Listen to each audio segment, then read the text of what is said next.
પૂજ્ય ગુરુદેવ માટે તો શું કહેવું. ગુરુદેવ એક માવતર તરીકે એની ફરજ બજાવતા હતા.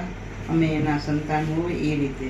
એક વખત ઘાટવડ આવ્યા ત્યારે અમે એના સત્સંગમાં બેઠા અને મને ઉપવાસ કરવાનું મન થયું. તો ગુરુદેવને મેં વાત કરી કે ગુરુદેવ, મારી ઈચ્છા છે કે મારે કાંઈક તપસ્યા કરવી છે, મારાથી કાંઈ ખાતું નથી. તો ગુરુદેવે કીધું કે મને 8 અઠાઈ આપ તો હું રોકાવ 8 દિવસ. મેં કીધું ભલે. તે દિવસે હું 8 જણાને તૈયાર કરી અને બીજે દિવસે મેં 8 જણાએ પચકાન લીધા. ને ગુરુદેવે કીધું હું 8 દિવસ રોકાઈશ. અને 8 દિવસ રોકાણા. એમાં મને કેટલો સત્સંગ કરાવ્યો. અને અઠાઈ તો એવી રીતે થઈ કે જાણે આપણે રોજ જમીને બેઠા હોય એટલી સાધા. ખરેખર ગુરુદેવની તો વાત જ નહીં કરવાની. અને ગુરુદેવના પચકાણ પણ એવા જ હતા. અને 28ના 8મે દિવસે મને કહે તું વર્ષી તક માંડ. ગુરુદેવ થઈ જશે, તને મેં કીધું છે તું માંડ. મેં કીધું ભલે. મેં બીજે દિવસેથી ઉપવાસ માંડી દીધા અને મારો વર્ષી તક પણ સરસ નિર્વિઘ્ન થઈ ગયો.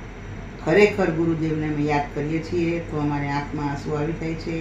અને અમને જે ગુરુદેવે રાખ્યા છે એવા કોઈને નહીં રાખ્યા હોય. જય જીનેન્દ્ર.